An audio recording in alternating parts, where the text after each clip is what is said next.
Good morning, everyone. We are going to call this meeting to order. It's a special meeting via audio video broadcast. It is May the 12th, 2020, and we will start by making sure that we have a quorum for today's meeting. We have everyone available here, and then what we have is Tom Thompson, who will be joining us by phone. So at this point, we have every single city council member here. So in fact, we have a quorum. Our special instructions are that all members of the council and staff should begin speaking by stating their full name and their SMD position or role within the city. We do not have any public comment. None was received prior to today's meeting. So at this point, we will move into the regular agenda. The regular agenda item A says the following. Consider approving an interlocal agreement between the City of San Angelo, the City of Abilene, and the City of Midland, and authorizing the city manager to negotiate and execute all related documents for a long-term water supply. And Allison Strube will be making a presentation. But at this point, we are going to adjourn from the regular agenda and move into the closed session. Our executive session under the provision of Government Code Title V, Open Government Ethics, Subtitle A, Open Government, Chapter 551, Open Meetings, Subchapter D, Exceptions to Requirement that meetings be open under the following sections. A, Section 551.071, Consultation with Attorney regarding the West Texas Water Partnership. So at this point in time, we will no longer be available for the public, and we will move into executive session.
Hey, Lucy.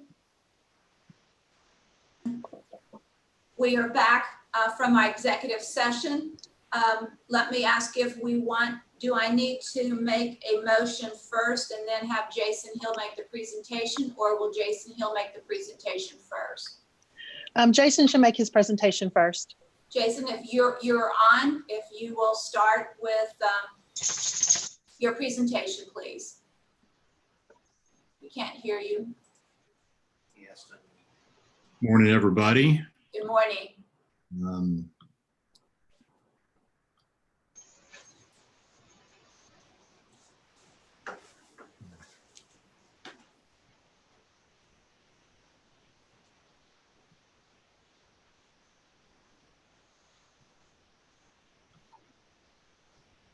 All right. Is everybody able to see my slides here? That's presenter view. You might not know what that means. Okay. Can you back out of that? There you go. Perfect. We got it. How about now?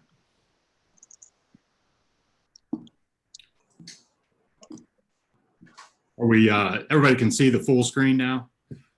Yes, you want to introduce yourself, Jason, and You bet.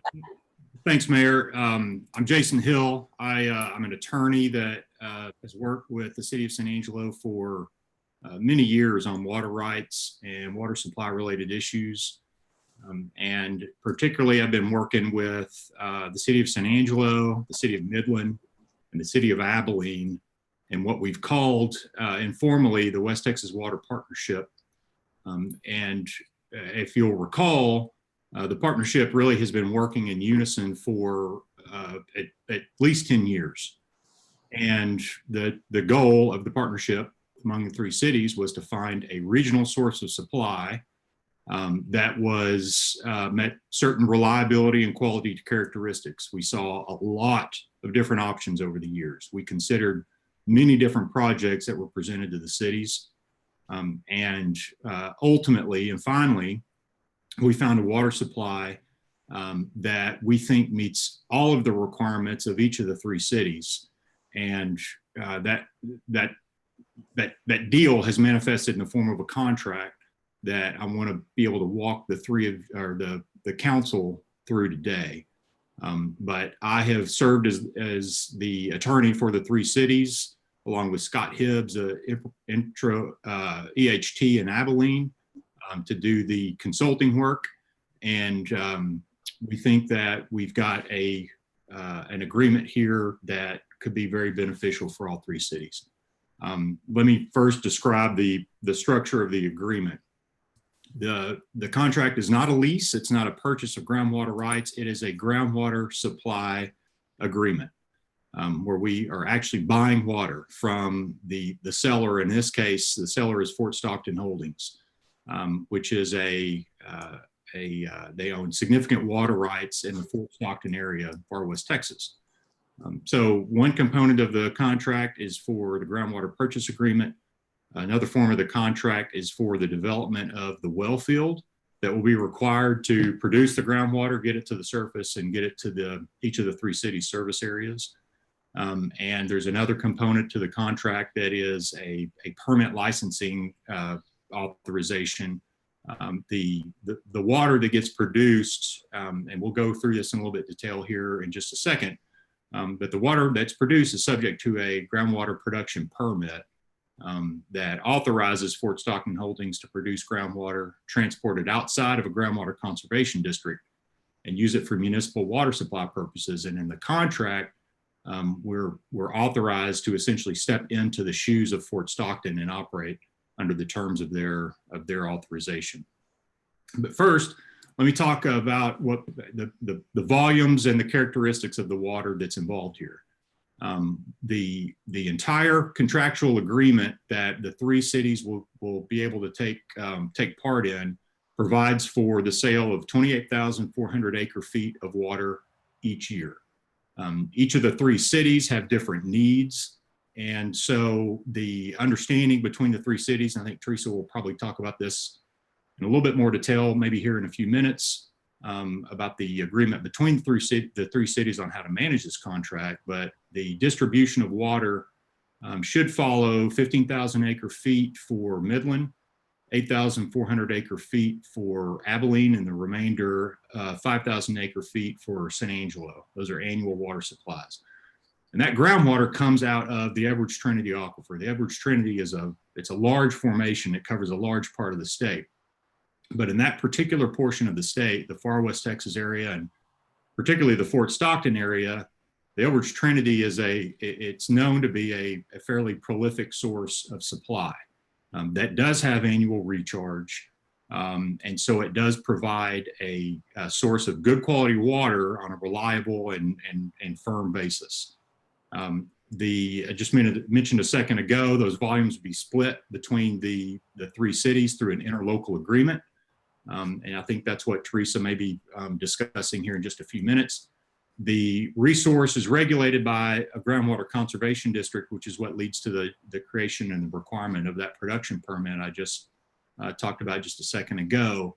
That would be the Middle Pecos Groundwater Conservation District.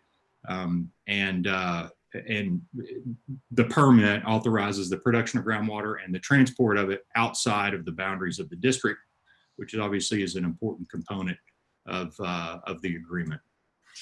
The contract is designed to be a take or pay agreement. And essentially what that means is you're making annual payments for the water, and you have that water available to you year in and year out.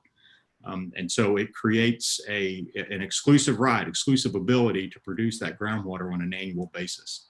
The payment structure has been negotiated as you can see here on the screen. For years 1 through 5, the water rate for the water will be 30.625 cents per 1,000 gallons. Those are per 1,000 gallon units that you see on the screen.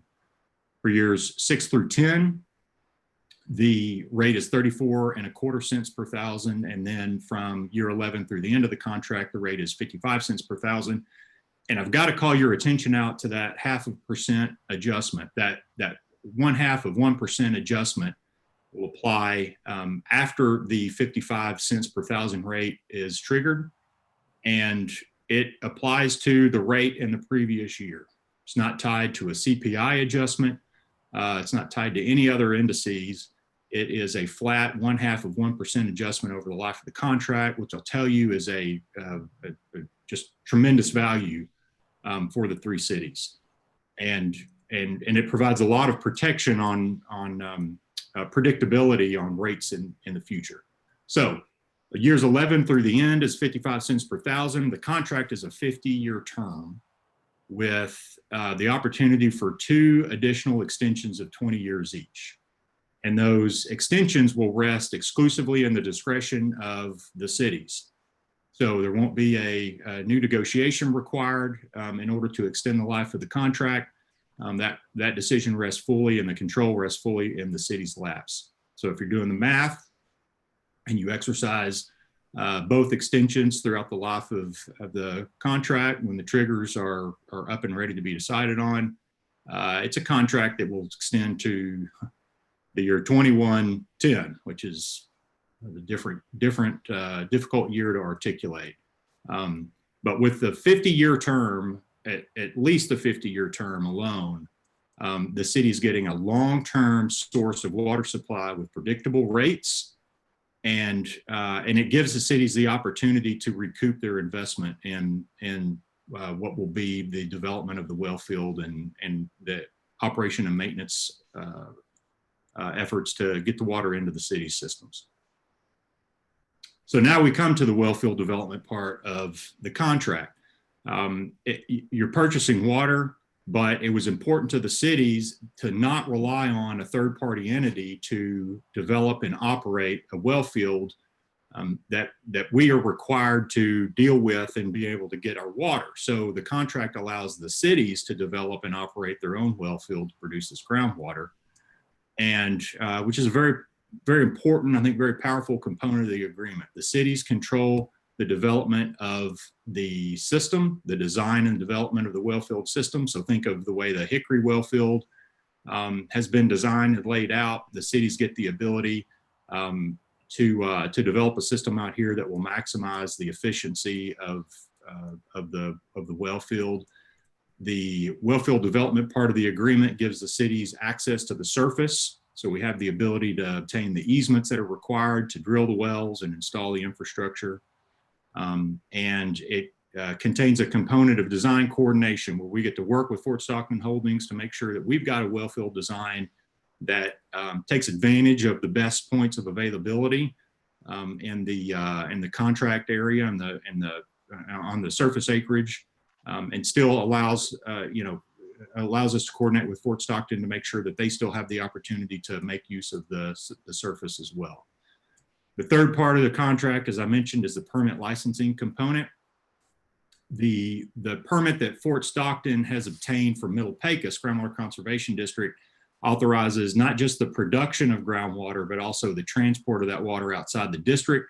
Under traditional groundwater regulation in Texas, you're required to have those 2 separate authorizations if your intent is to move water outside the district. This is generally speaking. And so the permit that Fort Stockton has obtained allows them to do just that.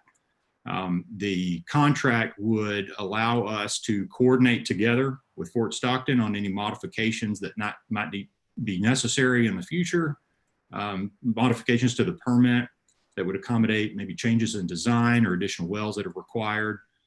We have obligations to each other to make sure we coordinate to get that done. It also assigns the regulatory fees that are attributable to to this permit. Most permits in the state, many of them at least under different jurisdictions, require the payment of different types of fees, and so we have distributed responsibility for payment of those fees accordingly under this licensing component of the contract. When we started out as a partnership, I mentioned at the first of my presentation here that we had certain goals that we were trying to achieve. We needed water for the 3 cities that was going to be affordable, and it had to have good reliability, and it had to obviously meet the quantities that we needed to meet our future water supply demands, and it had to be a good quality. With this contract, as it's designed and as it's been negotiated, and after 10 years of work and looking at various options, we have developed, we think, a potential resource for the city that meets every one of these goals. And let me just wrap up by saying that with this source of supply, I think San Angelo has truly obtained long-term water security, not only for the citizens of San Angelo, but for the West Texas region as well. It adds to what is already a truly diverse water supply portfolio. I think that rivals any water supply portfolio as far as diversity is concerned in the state. Just think of all the resources that you would have available to you. Groundwater supplies to the east of the city, groundwater supplies to the west of the city, and then obviously Twin Buttes, Nasworthy, Fisher water supplies as well as the Concho River project, your indirect reuse project. You have an affordable source of water supply that I think is going to be a regional asset for the city. So obviously I'm here to answer any questions that anybody has, but let me just say that your city staff has done an excellent job in helping develop an agreement that, should the city council decide to move forward on, I think will serve San Angelo well into the future. Thank you, Jason. Do I have comments from council following Jason's presentation? Mayor, this is Tommy Hebert, single member District 1. I do have a question. Is Allison on the line? Yes. Hi, Allison. Does this have any impact to our rate structure at this point in time? Allison Struve, Director of Water Utilities for the City of San Angelo. Tommy, so the water annual payment that Jason just discussed with the 30.625 cents per 1,000 gallons, we have worked closely with Tina and her department regarding the financing of that payment. And we have identified a funding source with COSA DC that has restricted funds strictly dedicated to water supply projects. And so I can let Tina talk about that, but it is a source that we feel can make these payments that will start this year. Tina, do you want to add anything to that statement? Yes, ma'am. We have projected sales tax, and of course, we think it will be down. So concerned, but after doing that and considering a decrease of sales tax revenue or type B sales tax in this specific case, we are looking at a 10-year cash flow worksheet, and it looks like we definitely have the capacity to make the in the neighborhood of a $500,000 payment per year for the water supply. We don't have any concerns with that. We feel very comfortable. As far as future infrastructure or debt service is concerned, we do have the debt service falling off of the Development Corporation starting in 2026. That will begin to decline pretty rapidly of about $1.2 million a additional capacity per year. And also, of course, we know that we hope to sell off the Ford Ranch at some point and be able to use that capacity as well if it's needed. Thank you. Does that answer your question, Tommy? Yes, yes, it sounds like there won't be any immediate impact to our water rate structure. Thank you. Further questions from council? Mayor, if I may. Yes, Teresa. So I want to clarify what council is actually going to be voting on today is not the contract that Jason described. That contract is going to be executed by Midland. What you're going to be voting on is an interlocal agreement that's going to provide for the assignment of 5,000 acre feet of Midland's contract to the city of San Angelo. And the way that that's going to work is that we're going to execute and negotiate this document with Midland and Abilene that's going to assign rights and accept assignment from all of the cities. It's also, we're going to agree, as the contract requires and as the partnership is always required, that we'll participate in the development of the well field, paying our pro rata share. Maintenance and operation costs, however, is something that's going to be discussed at a later date. So if one party benefits by a certain configuration of the well field differently than the others, we can discuss how that benefit. +13254508638 is now exiting. Okay, so I don't know who exited. It must be Tom. So if there's a benefit to somebody operationally, we will be able in the future to share in that benefit for the well field.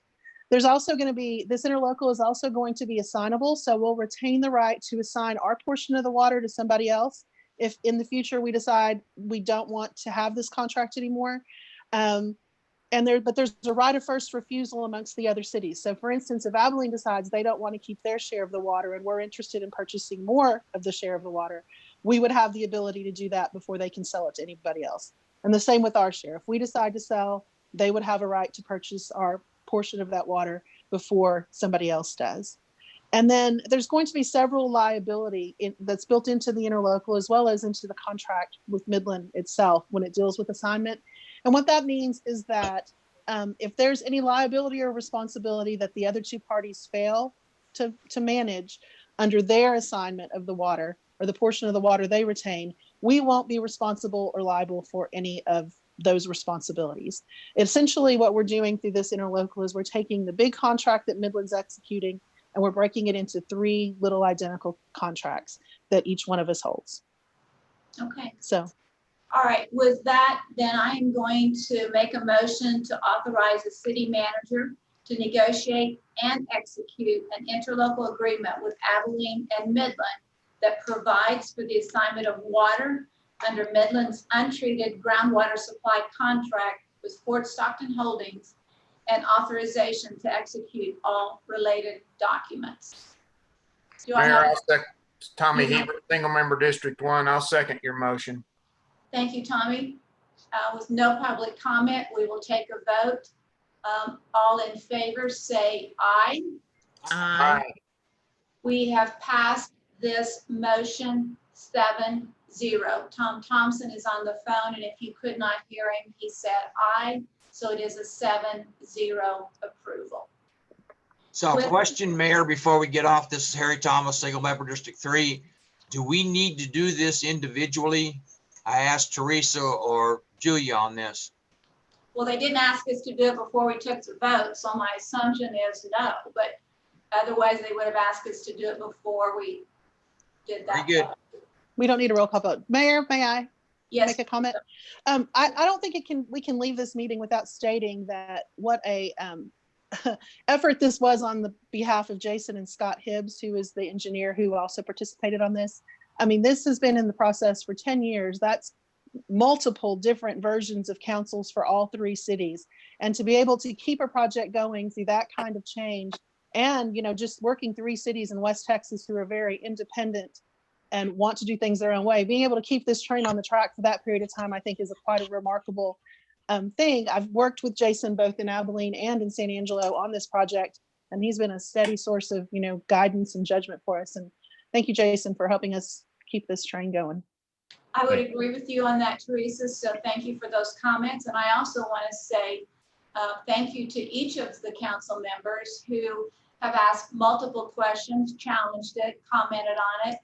but in the big picture understood the long-term vision that we had for securing the water for the city of San Angelo. So thank you to everyone and the support that has made this move forward and the vision to take care of this city in the very long term. So no other city council will have to deal with water issues and security of water for the city of San Angelo. So thank you, each and every one of you. Thank you. With that, we will move into the follow-up and well, we just discussed the closed session issues. So I would need a motion for adjournment if I may. Tommy Hebert, single member District 1, move we adjourn, Mayor. Thank you. Second. A second by Lucy Gonzalez, and all in favor say aye. Aye. This Aye, guys. meeting has been concluded and you are all adjourned. We will see you next Tuesday for a regular city council meeting. Thank you. Thank you. Bye. Bye-bye.